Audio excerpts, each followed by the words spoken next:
Before we start off with today's video, if you guys would like to join the Discord server, link will be in the description below and it will also be in that pinned comment. If it has been more than 7 days, please use the latest video, which that's the one where the links will be working. And of course, I would love to have you on this channel as well, so make sure to subscribe with that bell on so you don't miss anything, including videos, shorts and the community section posts, which are every single day. And of course, like the videos as well, and that will all help me and the channel grow, and it will also aid me in getting subscribers and showing people that I exist so that they subscribe as well. But anyway, let's get right into today's video. What's up guys, welcome back. I can't really see, it's because I got no quiff on today, so there we go, fix that.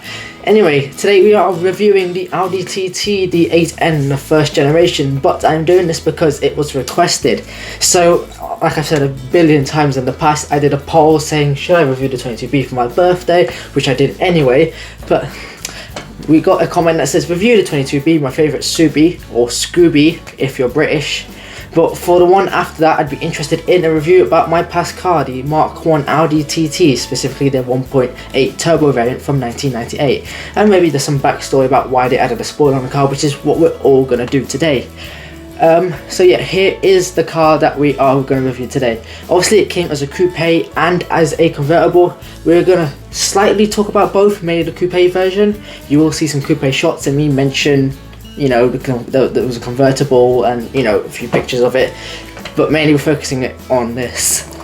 But yeah, this is, well, the first generation of a car that we all know, really. Unfortunately, it's dying now, it's going out, or so I've heard anyway, so no more Audi TTs, so that's a shame.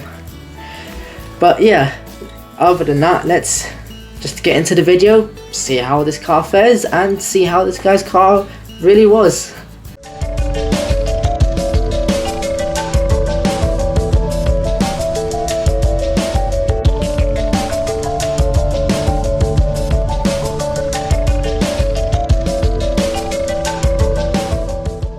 Okay, so when it comes to how the outside of the car looks, so the front, it looks okay. I mean, I'm personally not a fan of the Mark 1 Audi TT looks, obviously get more into it in the pictures, but the front, I mean, it works fine. This pre-facelift, you know, the grille is an alright shape, the lights work, and you know, the whole bumper design is alright from this angle, you know, you can't really complain too much. However, the facelift didn't change much as far as I'm aware. So the bottom bit, the grille is slightly different. The main bit of the grille is slightly different design, but I don't know if that's because a sport variant has it like that or if all of them have it like that. But it's relatively the same to my eye. Maybe the lights changed or maybe a slight bumper or length change, I don't know. I can't really tell much with this, but the front is probably one of its best angles if you look at it from these particular angles. Side profile I've not really liked at all, really. I mean, it just kind of feels like, you know, it's supposed to look the same at the front and the back, but the cockpit is more to the back, so it's uneven. Obviously it has to be like that because there's an engine in front, but still, I've never really liked it. And it also recently, to me, it looks like you basically got a bit of car here and then they just plonked a bit of cockpit on top. That's just what it looks like to me anyway. I'm personally not a fan of it. And this is what the convertible version looks like. As you can see, excluding the windscreen, it's literally just flat. Like, they just plonked the cockpit on top. Now the rear, like the facelift and the pre-facelift, didn't change much, and I'll show you that. This is probably one of its worst angles. It just looks like a very bulbous shape. So the lights are a similar shape overall to the front ones, and I believe the placement of the lights is also very similar to the front as well, but I just find the back a bit unproportionately bulbous and doesn't work with the rest of it, personally. And then the facelift, I really can't tell much, to be brutally honest with you. This one's different, obviously, because it's some sport special edition or something. That's why the roof and the spoiler are different colours.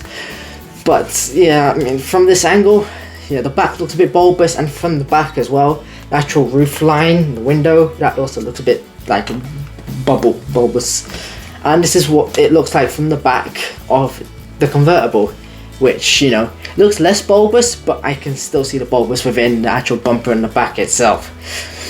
When it comes to the interior, Well, I mean, it's kind of traditional Audi in the sense that, you know, you've got grey plastics or grey materials, but then you've got bits of silver, and, you know, the gauge cluster definitely looks like an Audi or Volkswagen product, and so does the gear lever. I mean, yeah, it's quirky in its own ways, like the air vent shape of circles, but they look like jets or just something really cool like that. You've got 5 buttons right in the middle that are all circle. You've got a TT badge with a silver plate, which I'll get to next slide. And then below that you've got your climate controls, which, you know, you've got a bit of silver bits around it, which is, you know, funky enough. Now, that silver bit there, you're probably wondering what that is. Well, I'll tell you what it is. It is, ta-da, it's a radio, stereo, covered by that. Now, as a result, you know, some of the controls are considerably low down, which, you know, isn't great, but don't forget, you know, especially cars of this era, you know, like nowadays you can have a big infotainment screen up top and all that, but this, and the type of car it is, you know, I can forgive it, but it's still there. Performance. This is very complicated. Man, this stressed me out, this one did. This section. Right. What you see on the left are all the engine power outputs you got for the 1.8 litre turbo. That's a lot. And then on the right is the 3.2 litre VR6. So all of these are from the coupe and cabriolet cars, and all of these are pre-facelift and facelifted versions. Now there is a ton, there's 6 for the 1.8. So I'm going to do it, I'm just going to take one from this side and one from the other side, and then we'll just do that. Otherwise we will be here for the rest of our lives.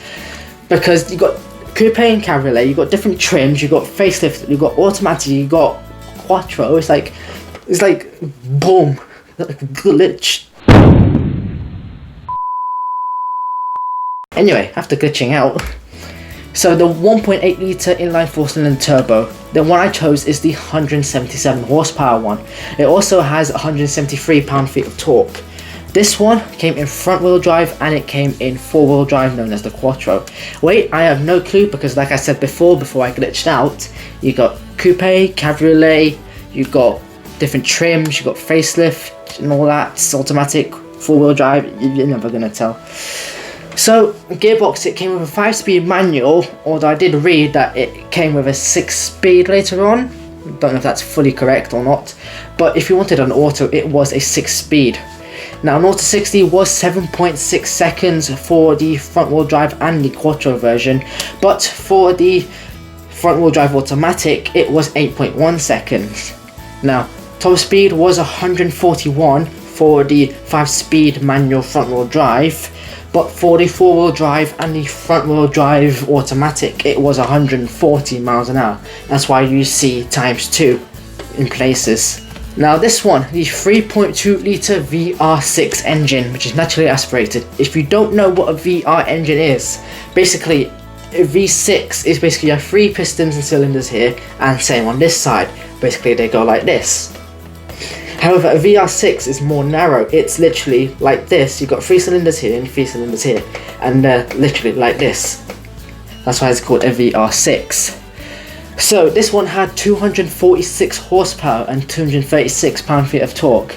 The thing with the 3.2 litre is that you could get a very high-powered 1.8 version with about 240 horsepower. So really, it's depending on if you want this slightly more powerful, humongous, heavy engine versus something else that was smaller and just a tiny bit less power. But either way, this one came with quattro as standard, so no front-wheel drive option for this. So it weighed 1,490 kilograms if you got the 6-speed manual, and it weighed 1,520 kilograms if you got the DSG Auto. Basically, it's a dual clutch system. Not a 60 for the manual was 6.3 seconds, however the DSG dual clutch gearbox was 6.2. The DSG is known for, you know, changing gears rapidly quick, and top speed does remain the same at 155 miles an hour. And something I would like to know about the DSG is apparently I've read that the early ones can be a bit problematic, so just something to be wary of with that, please. And also, before we do move on, as well as saying about the DSG, all of these are for the coupe versions, Obviously the cabriolet versions will differ because obviously the weight and so on. So cabriolet will vary slightly, but these are just, you know, the specs for the coupe versions. When it comes to practicality, the boot of the coupe was 305 litres big. Now obviously being a coupe is not that practical. However, 305 litres was actually a decent size for what kind of car this was. So you and another person can happily fit some luggage in there and maybe a bit more if you need to. The cabriolet version, unfortunately, I don't actually know the capacity, but I read that you can still just about fit 2 people's luggage worth. So even though it is smaller compared to the coupe version and just in general, you can still put some stuff in there. Just be wary that the size is considerably smaller. And the rear seats, well, they're pretty much useless, frankly. I mean, you can see, I don't know about the driver's seat here, whether that's all the way back or if all the way back actually touches the rear seats because they're tall person or not. But the point being that it's not going to be good for legroom, it's going to be very tight. And headroom, obviously because the roofline is sloping, obviously you're going to be touching the ceiling. If not, you're going to be squished like this, and it's going to be very difficult. But if you get the cabriolet, you got infinite miles of headroom, literally. So if you want headroom, there you go. But you won't have the legroom. Kids should just about be okay as long as you're not too tall, or you and your passenger are not too tall. Otherwise, you know, the baby seat or the child seat might struggle to fit in and be settled, especially if the seat is like this, as you can see here where it's touching. It might be a bit squashed. But, you know, then again, this car isn't particularly designed to take 4 people. I mean, you don't need a genius to tell you this. But, you know, it's still worth pointing out, really. So, when it comes to the handling and the comfort, let's go with the comfort first. So, it actually rode decently well. So, it was reasonably comfy for what kind of car this was. So, it would soak out bumps reasonably well. So much so that, you know, your body parts won't jiggle around. Brilliant. Handling, which there's another point to it in anything else. But it handled decently well. Steering, you know, it gave enough feedback, you know, there was plenty of grip. Wherever you got the front wheel drive or the quattro, obviously quattro will give you more, but front wheel drive still had enough. Body roll was kept to a minimum and obviously had the right suspension for the job. So it was a good car overall when it comes to handling. The convertible version, I don't actually know whether they stiffened it, but if it didn't, then it would probably feel a bit more wallowy, you know, throughout the corners. And I've heard that the convertible version has a harsher ride. Whether that's true, I don't know. Maybe I mean, if it's true, they obviously did it because obviously it's going to be a bit more wallowy like a boat, and so you don't get any of this. They've obviously stiffened it slightly, but you know, I don't know. But it shouldn't be too bad. Is there anything else? Yes, there is. There is the story of the spoiler. So as you can see here, there is no spoiler, and frankly the car looks even uglier without it. And obviously we have seen what it looks like with a spoiler, so you do have that as a comparison. So basically the early cars came out like this, with no spoiler at all. Now what happened was that at higher speeds the car would be a bit unstable. I say a bit, quite unstable at those high speeds, and as a result, you know, handling was very affected, and you know, it would be all over the place, which wasn't great due to the aerodynamics. And unfortunately it did result in a few crashes, and unfortunately a few people did die as a result, which wasn't great. However, Audi recalled the early ones and put a spoiler on it, and anything else after that also had a spoiler on it, which fixed the handling as well. I believe they also added Audi's traction control system, I read somewhere, and maybe did a bit with the suspension, so I've heard. But you know, even you look at the early ones on Auto Trader, you know, from 1999, 98 even, you know, they've got a spoiler on it. So that is a bit unfortunate, but it has been resolved. So what is the verdict? So you're spoilt for choice with engines. I say spoilt.